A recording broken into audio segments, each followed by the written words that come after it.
Hello dear friends, this is The Medium's Harvest, a book that was psychographed in Portuguese by Emmanuel, the spirit author, through the mediumship of Xavier.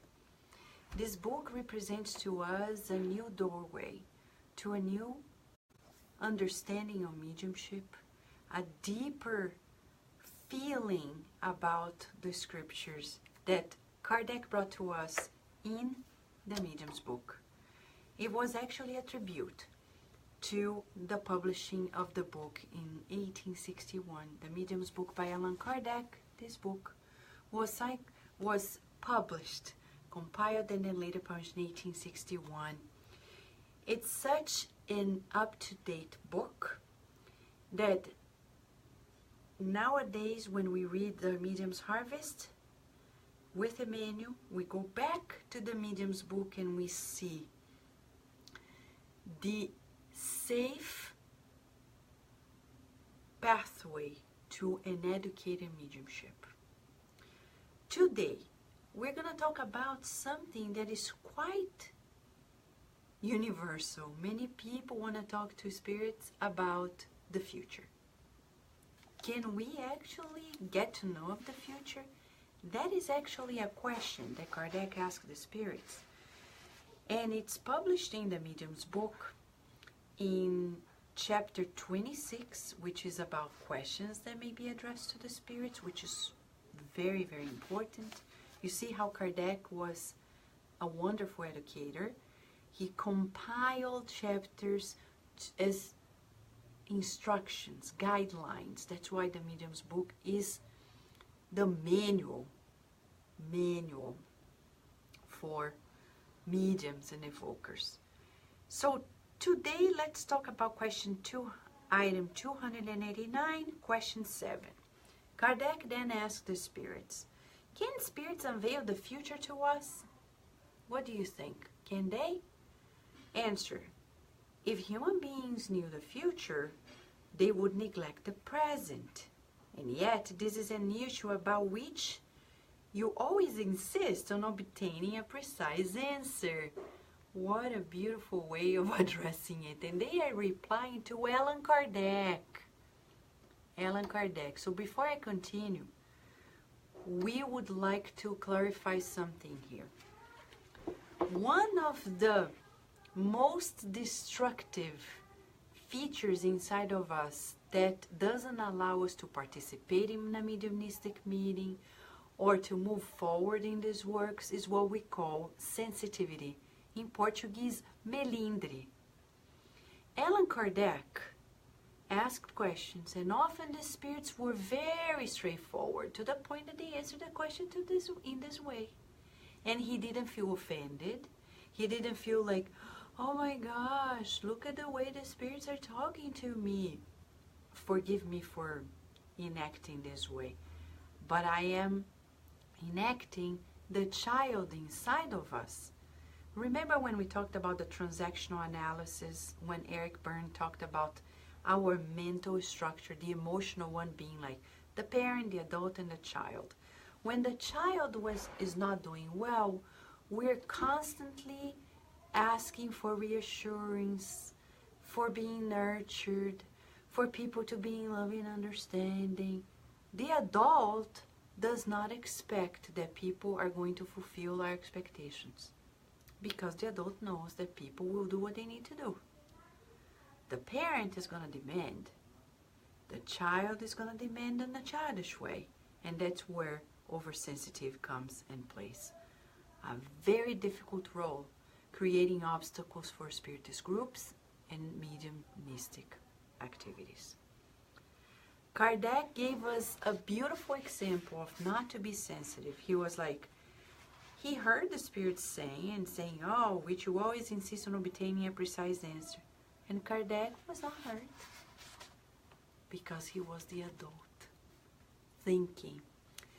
When we hear Kardec stating that Spiritism boosts our reasoning so we can have true faith, reasoned faith, only the the adult can have that type of faith, because the child believes blindly. We're no longer there. Okay? So the spirits continue saying, this should be regarded as a serious error. Okay. If human beings knew the future, they would neglect the present, and yet this is an issue about which you always insist on obtaining a precise answer. This should be regarded as a serious error because the manifestation of spirits is not means of fortune telling. If you absolutely insist on an answer, however, it will be given by a frivolous spirit. We're constantly warning you about this. No way. Yes way. Yes way. And I'm saying this because the spirits are telling us. You want to know about the future? Don't ask the spirits. Be mindful in the present. Because if you keep asking, spirits are going to answer. But what kind of spirits? Frivolous spirits. We cannot rely upon them. Because they exist. So be careful. Should I get married to this? Let me talk. Let's go to the Spiritist Center. Should I have a child? Should I get this job? Should I work for a promotion? If a medium subjects him or herself to such questions, they don't know Spiritism. Because if they do, they're not going to go there. We can help the person reason their lives, giving them books to inspire themselves on. Give them, talks to listen to and reflect on their issues. Listen to them and pray with them.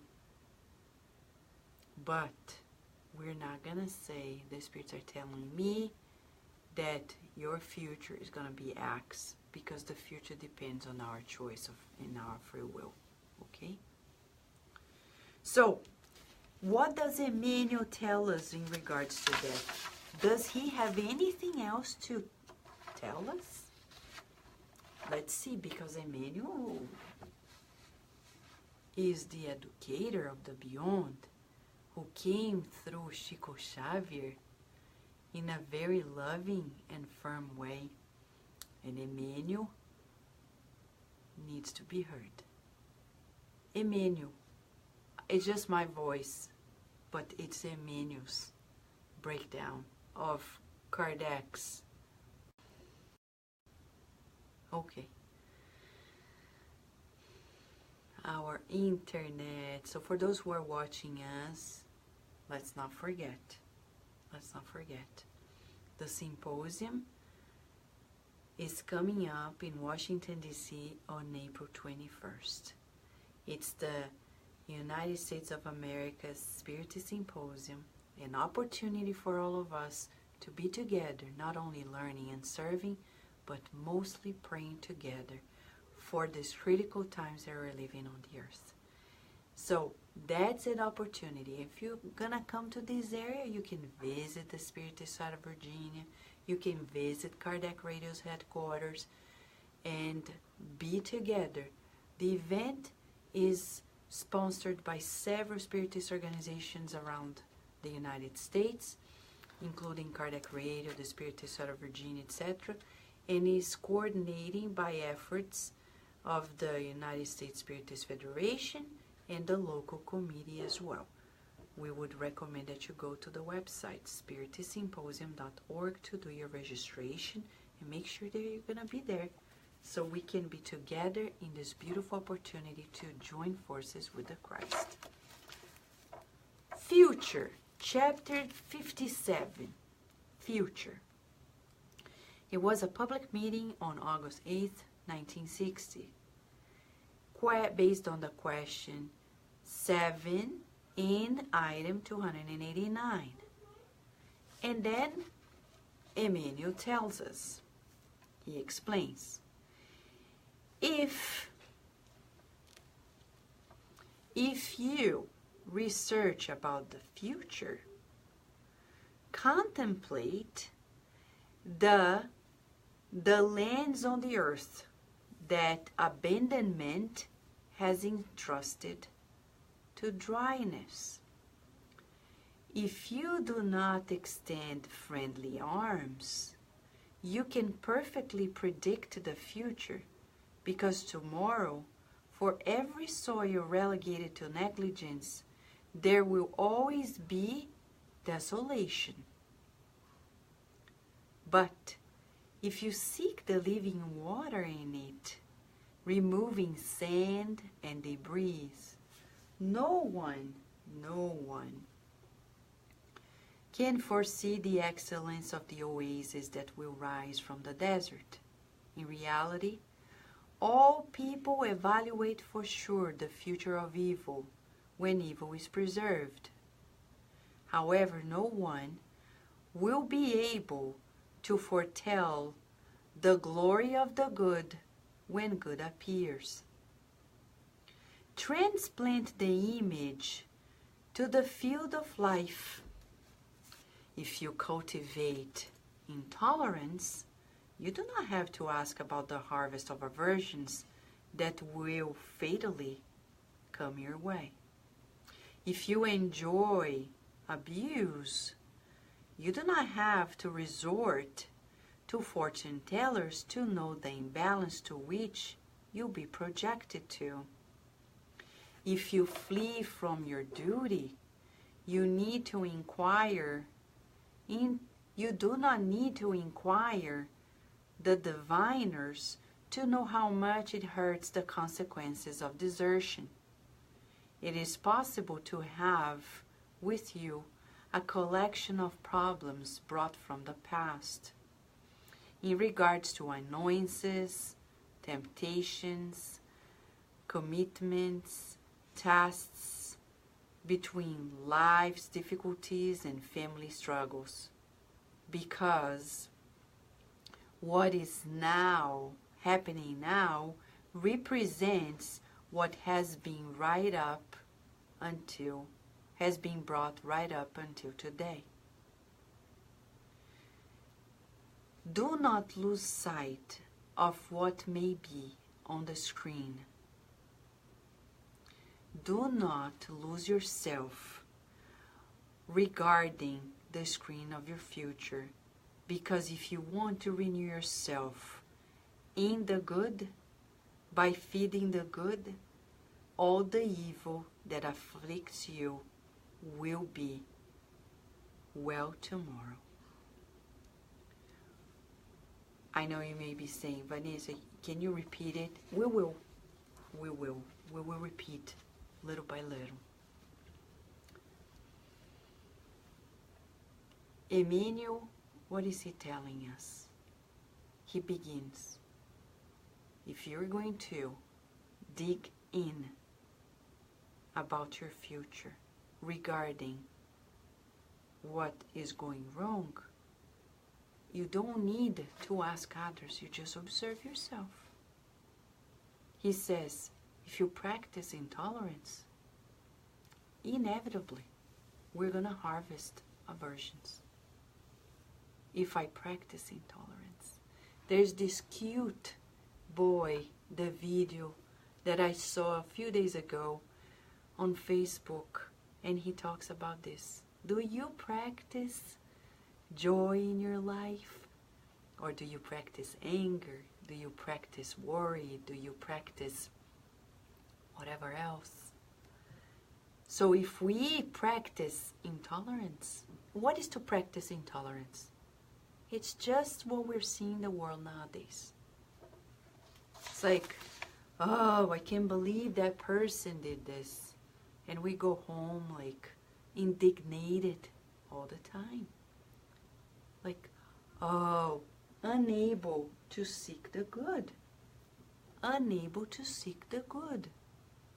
If we are unable to seek the good in all scenarios, inevitably we are going to be practicing this intolerance to life in general. It's always this way. Seeking the good does not mean you're not going to be proactive. I'm not going to be proactive creating the benefits for us and others in our lives. But we are not going to be dwelling, clashing with people. Do you dwell with people? Okay. The Gospel According to Spiritism by Allan Kardec talks about a very important chapter here, which is blessed are the meek and the peacemakers. In this chapter, which is actually chapter 9, the spirits talk about the counterpart of peace, which is violence. Our world nowadays is living exactly these crossroads, violence and peace, meekness and aggression. We've come from many lives when we were forceful, aggressive, but we forgot what? Kindness, meekness, be mild, patient, be obedient. We don't know what that is anymore. We are often passive-aggressive. We probably, thank God, are no longer killing people, but we may be killing their images by gossiping. And that's the critical parent inside of us that feels we're superior to others. That's why in the previous chapter, Emmanuel tells us about the weak side inside of us. We all have it. Oh, but I can't believe this person talked to me this way. I can't believe this person forgot about me. I can't believe this person's not spending some time helping me or giving me attention or BBB. Look at this person. Look what they do. And we forget that we also have our shortcomings. So today, this chapter 9 of the Gospel According to Spiritism is our homework.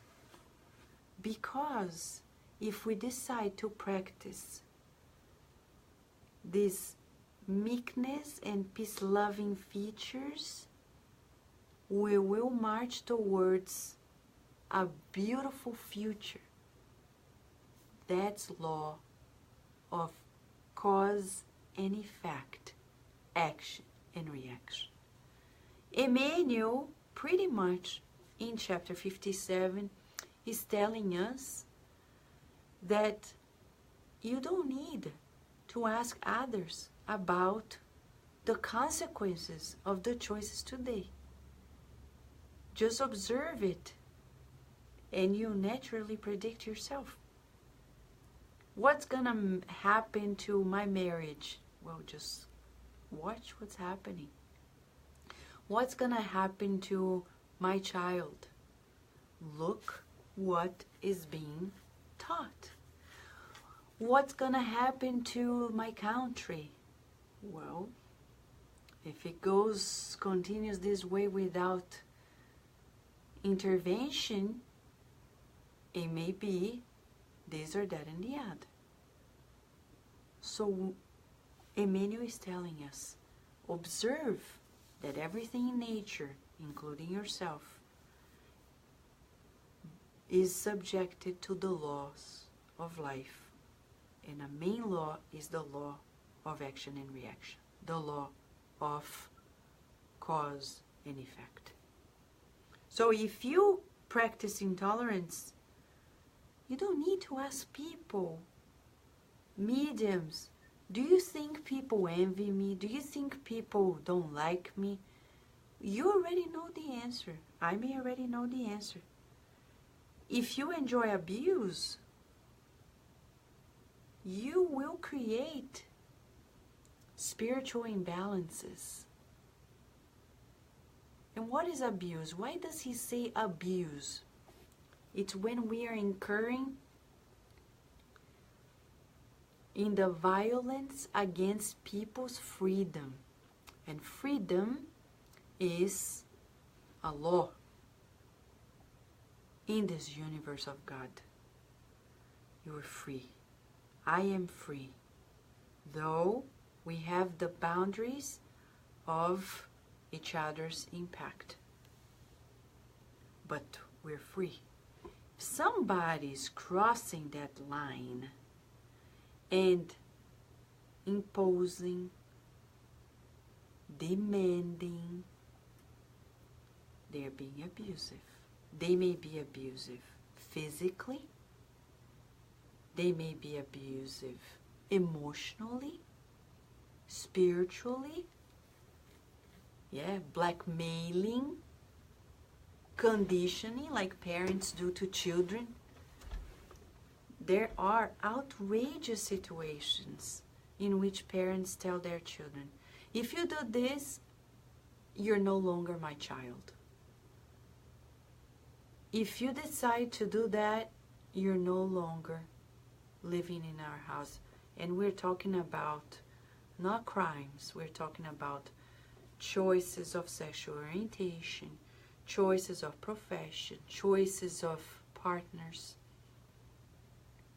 choices in religion, in the way they act. Look at the movie Emoji, huh? It's a reality. And I'm not saying this to be funny, but it's a reality. It's the collective unconscious there. There is this me family, like and the son needs to be me. And he doesn't want to be. He can be all faces. He can be, and there is a huge problem in the whole community, not only the family. That movie portrays a whole lot of what goes on regarding this sometimes social abuse of women, of children, imposing, demanding, harassing, and men as well. So if we enjoy abuse, we will create imbalances. If we flee from our duty, what's going to happen? It's going to hurt to see the consequences of desertion. There is a book and a CD that we produced while we were at the Spirit Side of Baltimore. And Tony Stewart and Greg Stewart were helping. And Greg volunteered to be the voiceover of Chico Xavier. In enlightening messages, go to the website of the Spirit Side of Baltimore and buy your copy. Those were messages from Emmanuel, Andrea Luiz, May, many others, Maria Dolores, about life, prayers, stories. And there is one prayer there, one message titled, Jesus, Kardec, and Us. And at the very end, Emmanuel says, if we dare to say we're not going to fulfill our duty because we're too busy, too sick, too this, too wealthy, too knowledgeable, etc., we'll end up, he already says the end of the story, entrapped in obsession. And that's what he repeats here. If you are a medium and you know of Spiritism and you are avoiding learning about it, you're avoiding joining a mediumistic group, etc., you will feel in your conscience the emptiness that is going to open doors for the attraction of spirits who are not going to make you feel happy at all. And this is not a threat. It's about cause and effect. It's about saying, if you don't wash your hands, you may be contaminating yourself and get sick. Oh, Vanessa, children are like this, right? I tell this to Virginia and Virginia. Oh, Mom, no. But we're not children anymore. Oh, Vanessa, really? The spirit? Of course. Everything is vibration. So the conversation tonight is deep. Emmanuel is saying, yes, I'm going to give you instruction, but I'm not going to sugarcoat it. Action and reaction. If you don't fulfill your duty in life, your conscience is not going to free you to feel light. You're going to feel heavy. And when you do, you change your vibration, feel guilty, and you open doors for those who would like to see us really sad. So fulfill the duty in spite of the sacrifices, in spite of the obstacles. You can do it. You're loved. You're protected. It's not the first time you're committed to these works, but it's the first time that you're committed. This aware, this much aware. Now you know, I know, we cannot close our eyes and sleep again. It's like somebody who was illiterate and learned to read. You can never not read again. When you say, I'm not going to read that, I read it. I turned there, I'm not going to read it, I read it. Now you and I know the ABCs. We're never going to stop it. So don't run away from duty. Duty is duty. And Emmanuel is saying, if you flee from your duty, you'll be hurt in the consequences of your desertion. If you incur in debt, and that's not financial debt, he's saying, though it happens, you don't need to ask the mediums if you're going to have to pay. That's a sure thing. Shopping spree. Think about the afterlife. So we tell even children, think before you do something, because there's action and reaction. We are adults, inner adults, marching towards consequences. I'm going to say this. What are the consequences? I'm going to do that. What are the consequences? Because for every action, there is a reaction. Kardec describes this in the introduction of the Spirit's book. For every action, there is a reaction. For every fact, there is a cause. Whatever think, feel, do, or say, there will be a reaction to it. Inevitably.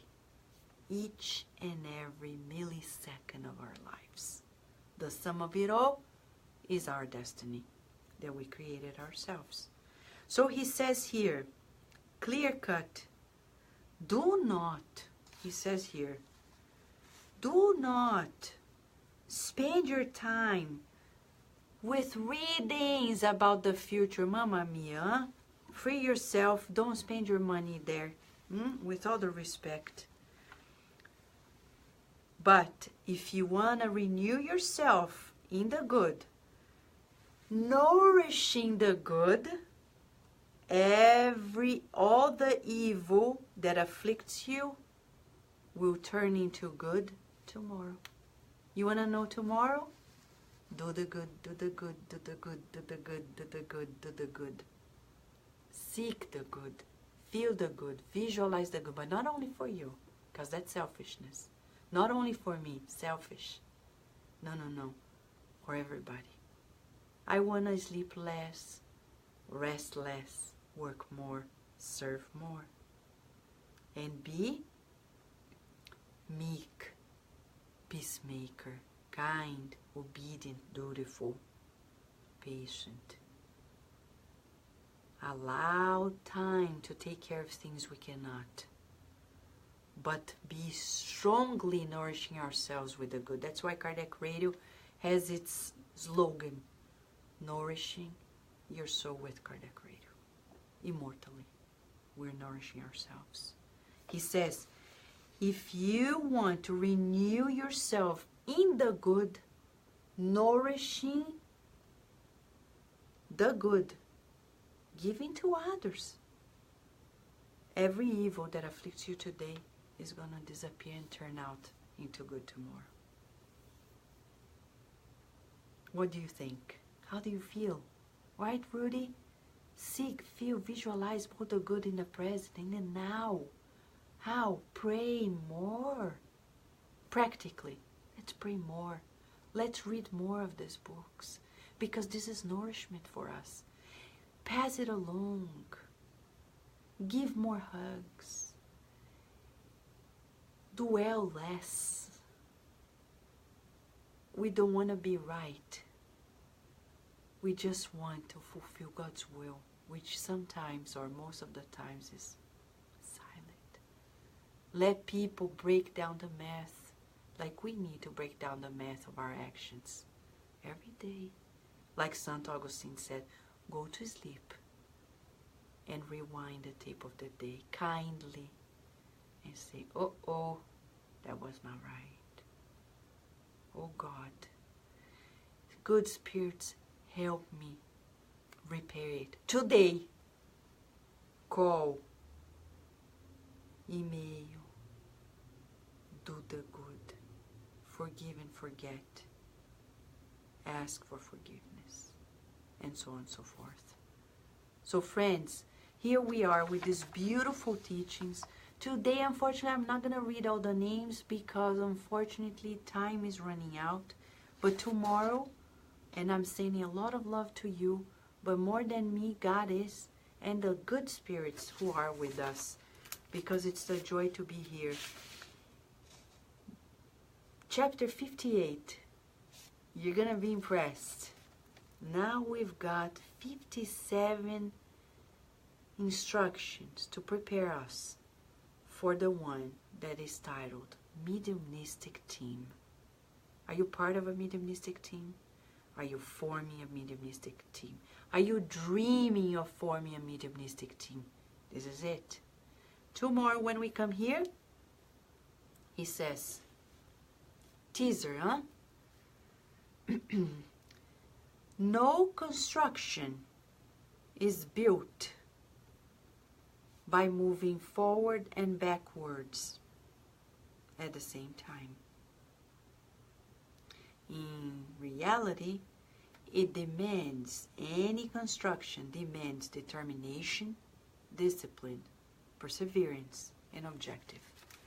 And as our dear current president of the Brazilian Spiritist Federation said often to me in our friendship, Jorge Godinho Neri,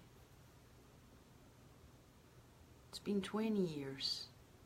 He always said, Vanessa, the difference between good and evil is that evil does not have the resilience and the determination that good is capable of. It's on us to choose if we want to be persistent in the good or give up in ignorance. Come back tomorrow and let us study together, pray together, and be grateful together. Thank you, friends.